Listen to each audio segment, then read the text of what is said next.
నమస్తే, welcome to red TV. నేను మీ అలీ. ప్రస్తుతం మనతో మాట్లాడేందుకు వెంకటరెడ్డి గారు మనతో ఉన్నారు. 25వ తేదీన వైసీపీ నుంచి టీడీపీ తీర్థం పుంజుకునేదానికి సర్వసిద్ధం చేసుకున్నారు. అయితే మనతో మాట్లాడడానికి వెంకటరెడ్డి గారు మనతో ఉన్నారు. ఆయనతో మాట్లాడదాం. అని చెప్పండి, ఎందుకు అసలు వైసీపీని వీడి టీడీపీకి వెళ్ళాలనుకుంటున్నారు? మేము కాంగ్రెస్ పార్టీలో ఫస్ట్ నుంచి కాంగ్రెస్ పార్టీలో ఉన్నాము. ఆనం వివేకానంద రెడ్డి ఆధ్వర్యంలోనే మేము పనిచేస్తూ వచ్చాము. రెండో డివిజన్ ఏంటంటే రెండో డివిజన్ అధ్యక్షుడిగా కూడా నేను పనిచేశాను. తర్వాత పోతే ఇందిరమ్మ కమిటీ చైర్మన్గా కూడా పనిచేశాను. ఆ తర్వాత పరిణామాలలో అనిల్ కుమార్ యాదవ్ గారికి టికెట్ రావడము, ఆయన ఏంటంటే తక్కువ ఓట్లతో ఓడిపోవడము, ఆయన ఆ తర్వాత ఓడిపోయిన తర్వాత ఏంటంటే ఆయనకి చిన్న వయసులోనే టికెట్ తీసుకొచ్చుకొని ఓడిపోయాడు. ఆయనకి ఏదైనా మనం ఏంటంటే సపోర్ట్గా ఉండాలనే ఉద్దేశంతో ఆ రోజు మా బాస్ ఆనం వివేకానంద రెడ్డి గారు చెప్పినా కూడా నేనేంటంటే కాదనకుండా నాకు ఉండే పరిచయాలతోటి, నాతో ఉండే సన్నిహితంతో కోటంరెడ్డి శ్రీధరన్న గారు కూడా నాతో చాలా బాగుంటారు. వివేకానంద రెడ్డి రాజకీయ గురువు, నాకు వివేకానంద రెడ్డి గారు రాజకీయ గురువు అయితే శ్రీధరన్న వచ్చేసి సొంత బ్రదర్ లాగా ఉంటాడు. ఫస్ట్ నుంచి కూడా ఆయన అంటే నాకు ఏంటంటే వాళ్ళిద్దరంటే చాలా ఇష్టం. అందుకోసమని నేను వాళ్ళిద్దరితోటే కొనసాగుతూ వచ్చాను. ఆ తర్వాత జరిగిన పరిణామాల్లో అనిల్ కుమార్ యాదవ్ గారు సపరేట్గా రాజన్న భవన్ అని పెట్టడము, ఆ రోజు ఏంటంటే శ్రీధరన్న నా కాడికి అనిల్ కుమార్ యాదవ్ని కానీ తీసుకొని వచ్చేసి వెంకారెడ్డి మనం ఖచ్చితంగా ఏంటంటే అనిల్కి సపోర్ట్గా నిలబడాలని, రూప్ కుమార్ యాదవ్ గారు కూడా నాకు చాలా పరిచయము, ఆయనతో కూడా చాలా సత్సంబంధాలు ఉన్నాయి. వాళ్ళిద్దరూ కూడా వచ్చేసేసి చేయాలి, మనందరం కలిసి పార్టీకి ఏంటంటే మనం చేయాలనే ఉద్దేశంతో ఆ రోజు చెప్పడం జరిగింది. చెప్పిన తర్వాత నేను ఏంటంటే ఖచ్చితంగా చేస్తానన్నా, మనందరం కలిసి చేస్తామన్నాం. ఆ తర్వాత ఏంటంటే నాకు మా బాస్ వివేకానంద రెడ్డి గారు కూడా ఫోన్ చేసి, వెళ్ళొద్దు నువ్వు, ఏంటంటే అధికారం ఉంది నీకు, మంచి అన్ని కార్యక్రమాలు నీ ఆధ్వర్యంలోనే జరుగుతూ ఉన్నాయి, పెన్షన్లు కానీ, రేషన్ కార్డులు కానీ, హౌసింగ్ ఇళ్ళు కానీ, పట్టాలు కానీ, తర్వాత పోతే ఏంటంటే గ్యాస్ కనెక్షన్లు కానీ అన్నీ ఇస్తూ ఉన్నాము, మీరు ఏంటంటే వెళ్ళొద్దని చెప్పడం కూడా జరిగింది. జరిగితే కూడా నేను ఏంటంటే శ్రీధరన్న ఆ రోజు చెప్పాడని శ్రీధరన్నకు మాట ఇచ్చాననే ఉద్దేశంతో ఆ రోజు నేను అనిల్ కుమార్ యాదవ్ తోటి ప్రయాణం చేశాను. ఆ తర్వాత జరిగిన కార్యక్రమాల్లో కూడా నేనేంటంటే ప్రతి ఒక్కటి కూడా సమైక్యాంధ్ర బందప్పుడు కావచ్చు, ఆ రోజు ప్రతి కార్యక్రమం కూడా నా సొంతంగా నేనే చేశాను. ఆ విషయం అనిల్ కుమార్ యాదవ్ గారికి తెలుసు, శ్రీధరన్నకు కూడా తెలుసు. ఏదైనా మామూలుగా ఈ ట్రాక్టర్లు అడ్డం పెట్టడం అయితేనేమి, తర్వాత పోతే ఈ టైర్లు తగలబెట్టే కార్యక్రమాల్లో అయితేనేమి, అవన్నీ కూడా సమకూర్చడము, ఇట్లాంటి ఎన్ని కార్యక్రమాలు చేశాం. ఆ తర్వాత జరిగిన పరిణామాలు అనిల్ కుమార్ యాదవ్ గారు మళ్ళీ సెకండ్ టైం ఎమ్మెల్యేగా గెలిచేసిన తర్వాత కూడా ఆయనతోటే కొనసాగాము. థర్డ్ టైం ఎమ్మెల్యేగా కూడా గెలిచినప్పుడు కూడా ఆయనతోటే కొనసాగాము. ఆ తర్వాత ఏంటంటే మాకు తగిన గుర్తింపు లేదు, విలువ లేదు, గౌరవము లేదు. రెండోది పోతే అసలు మేము ఎవరము అనేది కూడా తెలియదు. ఈరోజు ఏంటంటే ఈ విధంగా వైఎస్ఆర్సీపీలో లెక్కలంకారెడ్డి ఒకడు ఉండడం అనేది కూడా ఏంటంటే ఆ తెలియని పొజిషన్కి వెళ్ళిపోయిందనమాట. ఆ విధంగా తయారు చేసి పెట్టారు. దానితో మాకేంటంటే అక్కడ ఆ పార్టీలో కొనసాగేది ఇష్టం లేక మేము తెలుగుదేశం పార్టీ. కష్టకాలంలో మీరు వైసీపీకి కానీ అనిల్ కుమార్ యాదవ్కి నేను అండదండగా ఉన్నానని చెప్పారు. మీకు గుర్తింపు లేని విషయం మీరు అధిష్టానానికి తీసుకువెళ్ళలేదా? ఎవరు అధిష్టానం? మేము అనిల్ కుమార్ యాదవ్ తోటి ప్రయాణం చేస్తూ ఉన్నాము. ఆ తర్వాత ఏంటంటే జరిగిన పరిణామాలలో పార్టీకి ఏంటంటే ఆ రోజు అధికారంలో లేదు కాబట్టి కొద్ది రోజులు నల్లరెడ్డి ప్రసన్న కుమార్ రెడ్డి గారు వైఎస్ఆర్సీపీ అధ్యక్షుడిగా ఉన్నాడు, జిల్లా అధ్యక్షుడిగా. ఆ తర్వాత ఏంటంటే వచ్చిన కొద్ది రోజులు వచ్చేసేసి మేరిన మురళి ఉన్నాడు. ఆ తర్వాత వచ్చేసేసి ఈయన ఉన్నాడు, ఎవరు గోవర్ధన్ అన్న గారు ఉన్నారు. కనీసం ఎవరు కూడా మా కాడికి వచ్చి సంప్రదించడం కానీ, మాతో మాట్లాడడం కానీ, ఏంది మీ పరిస్థితి ఏంది, మీరేంది ఈ విధంగా పార్టీకి కష్టపడ్డారు, పాదయాత్ర చేశారు, గడప గడపకు ఏంటంటే 3 రోజులు డివిజన్లో ప్రతి ఇంటికి ప్రతి గడపకు అనిల్ కుమార్ యాదవ్ గారిని తీసుకుపోయేసి, ఈయన అనిల్ కుమార్ యాదవ్ గతంలో ఓడిపోయి ఉన్నాడు, ఈ విధంగా ఆయన ఇబ్బంది పడతా ఉన్నాడు, సహాయం చేయమని చెప్పేసి అడిగింది ప్రతి ఒక్కరికి తెలుసు, ప్రతి నాయకుడికి తెలుసు.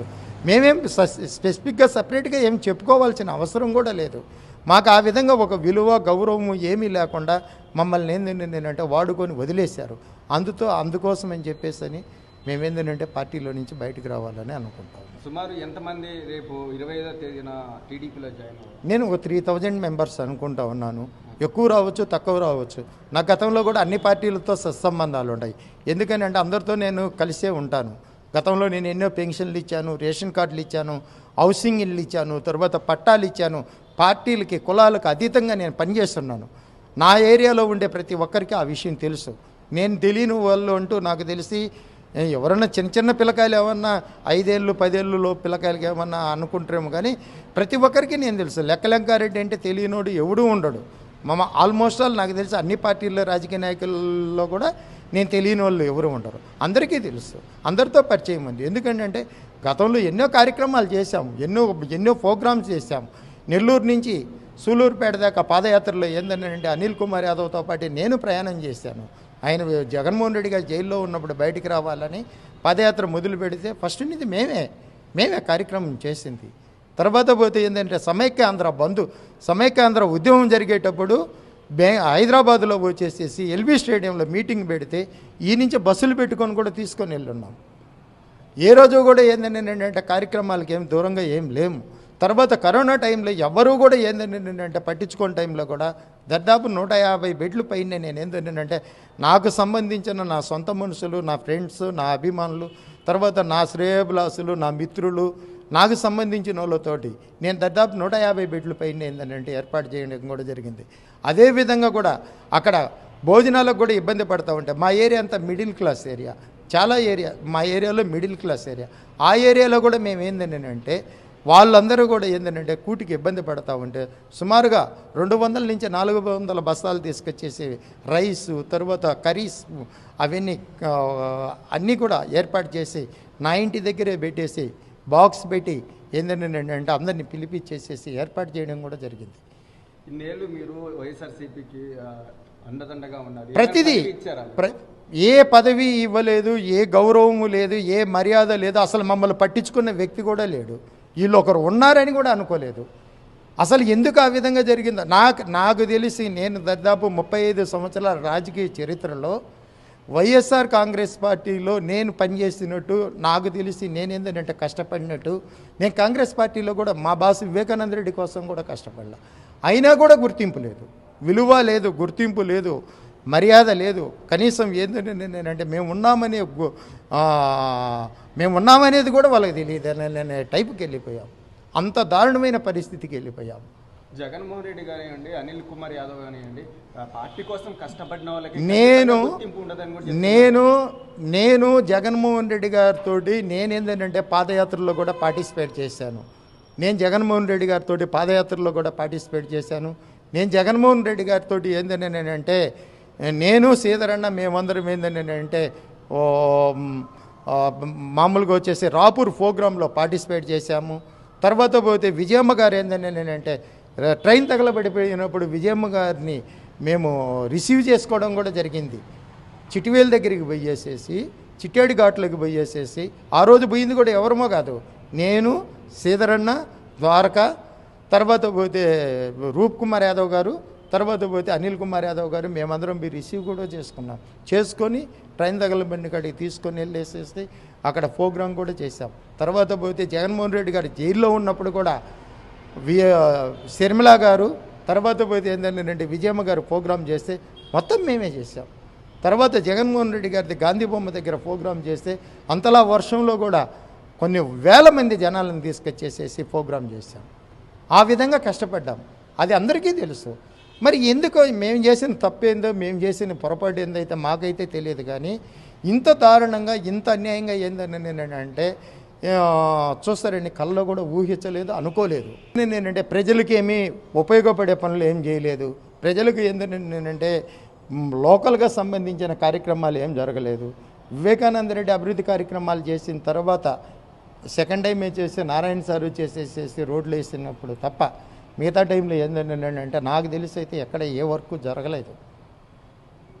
మిగతా వాళ్ళకి ఎంతమందికి లబ్ధి ఇవి సంక్షేమ పథకాలన్నీ పెట్టారు కదా, అవి ఎంతమందికి వచ్చాయో ఏమో అయితే నాకైతే తెలియదు. కానీ నాకు తెలిసి అయితే చాలామందికి అయితే ఎవరికి ఏంటంటే ఏదో ఒక రకంగా ఒకరికి కరెంటు బిల్లు పెరిగిందనో, ఇంకొకరికి ఏంటంటే కారు ఉందనో, ఇంకొకరికి వచ్చేసేసి బైక్ ఉందనో, ఆ టైప్లో చాలామందికి అమ్మఒడి ఇవన్నీ అంటూ ఉన్నారు. కానీ నాతో వచ్చి మాట్లాడే పబ్లిక్ ఏంటంటే ఎక్కడ వచ్చినాయి సార్ మాకు ఏడొస్తా ఉన్నాయి సార్, ఏదో ఒక లింక్ పెడతా ఉన్నారు.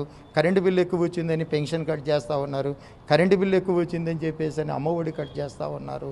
తర్వాత పోతే ఆ విధంగా వచ్చి చెప్పిన వాళ్ళే కానీ వచ్చి ఉంటాయి లబ్ధిదారులు ఎవరో ఒకరు 100కి 10 మందికైనా ఖచ్చితంగా వచ్చి ఉంటాయి. కానీ మంచి ఏంటంటే కరెక్ట్గా అయితే న్యాయం అయితే ఏంటంటే ఎక్కడ లబ్ధి అందరికీ జరిగిందనేది అయితే మటుకు అది ఇంపాసిబుల్, జరగదు, అది వీలు పడే పని కూడా కాదు. అభివృద్ధి బాగా జరిగింది అని కూడా చెప్తున్నారు. అభివృద్ధి ఎక్కడ జరిగింది మీకు తెలియదా? అభివృద్ధి జరిగిందా లేదా నేనని ఏ రోడ్లో అయినా ఎక్కడైనా చూడండి. ఇప్పుడు సర్వేపల్లె కాలువ స్టార్ట్ చేశారు, సగం చేశారు, సగం వదిలేశారు. ఏవి అభివృద్ధి? ఎక్కడుంది అభివృద్ధి? అభివృద్ధి అంటే ఏంది? డ్రైనేజీ సిస్టమ్, తర్వాత పోతే ఏంటంటే జనాలకు సంబంధించింది, ఇవన్నీ అభివృద్ధి అంటారు. మామూలుగా వచ్చేసేసి ఏం అభివృద్ధి చేశారు చెప్పండి? ఎక్కడ రోడ్లు వేశారు, ఎక్కడ డ్రైనేజీ కట్టారు, ఎక్కడ ఏ పనులు చేశారు చెప్పండి? అభివృద్ధి అనే దానికి ఏంటంటే ఎక్కడున్నాయి చెప్పండి? అభివృద్ధి చేసాము, ఏం చేయలేదు. మాకే వస్తాయి సార్. తప్పులేదు, ఎవరికోళ్ళు అనుకోవడము పార్టీలలో తప్పులేదు. అది రాజకీయాల్లో ఎవరికైనా రావాలనే కోరుకునే కదా. ఇప్పుడు నేను ఒక కార్పొరేటర్గా పోటీ చేశాను అనుకోండి, నేను గెలవాలని కోరుకుంటాను కానీ ఓడిపోవాలని కోరుకోను కదా. ఏ రాజకీయ పార్టీ అయినా కూడా ఏంటంటే మేము మొన్నటిదాకా ఆ పార్టీలోనే కదా ఉన్నాము, మేము వైఎస్ఆర్సీపీయే కదా. పార్టీ వైఎస్ఆర్సీపీ కాదు, రాజన్న భవన్ పెట్టిన కాడి నుంచి మేము ఆడే ఉన్నాము. మేమేం వేరే పార్టీలోకి వెళ్ళలే. కాంగ్రెస్ పార్టీలో నుంచి వైఎస్ఆర్సీపీ పార్టీలోకి వచ్చాము. మేము ఏ రోజు తెలుగుదేశానికి పోలేదు, సిపిఐకి పోలేదు, సిపిఎంకి పోలేదు, బీజేపీకి పోలేదు. 93 నుంచి మేము ఉన్నాం. వివేకానంద రెడ్డి గారు మున్సిపల్ చైర్మన్గా ఉన్నప్పటి నుంచి మేము పార్టీలలో ఉన్నాం. మేము వచ్చింది ఆ పార్టీలో నుంచి ఈ పార్టీలోకి వచ్చాం కదా. అభివృద్ధి జరిగిందంటే అభివృద్ధి జరిగింది రాజశేఖర రెడ్డి పీరియడ్లో బ్రహ్మాండంగా జరిగింది. జనాలకు ఉపయోగపడే పనులు చాలా చేశాడు రాజశేఖర రెడ్డి గారు. 108 కావచ్చు, 104 కావచ్చు, ఫీజు రియంబర్స్మెంట్స్ కావచ్చు, ఆరోగ్యశ్రీ కావచ్చు, అవి అభివృద్ధి అంటే అవి సూపర్. దాని గురించి మనం మాట్లాడేదానికి కూడా లేదు. డబ్బులు ఇవ్వడం అనేది కరెక్ట్ కాదు. డబ్బులు అనేది ఎవరికీ ఇవ్వకూడదు. ఎందుకనంటే కష్టపడి డబ్బులు సంపాదిస్తే విలువ ఉంటుంది, గౌరవం ఉంటుంది. కానీ ఇక డబ్బులు ఇచ్చినందువల్ల పేదోళ్ళు బాగుపడతారు అనేది అయితే నేనైతే ఒప్పుకోను. ఎందుకని నేనంటే బేల్దారి పని చేసుకొని అయినా వాడు 1000 రూపాయలు తెచ్చుకుంటే వాడు కష్టం తెలుస్తుంది, ఆ డబ్బు విలువ తెలుస్తుంది. ఫ్రీగా డబ్బులు వస్తే ఏంటంటే వాడు మందు తాగడము, తర్వాత ఖర్చు పెట్టుకోవడం తప్ప దానిపల్లే ప్రయోజనం లేదు. ఇప్పుడు రాజశేఖర రెడ్డి గారు గవర్నమెంట్లో ఫీజు రియంబర్స్మెంట్స్ పెట్టారు, ఎంతోమంది ఇంజనీర్లు అయ్యారు, పేద పిల్లకాయలు ఎంతోమంది ఉద్యోగాలు తెచ్చుకున్నారు, ఈరోజు బ్రహ్మాండమైన పొజిషన్లో ఉన్నారు. ఈరోజు ఏంటంటే అమ్మఒడి పథకం అని పెట్టారు. ఈ యొక్క ప్రోగ్రామ్ ఎక్కడి నుంచి మొదలు పెడుతున్నారు?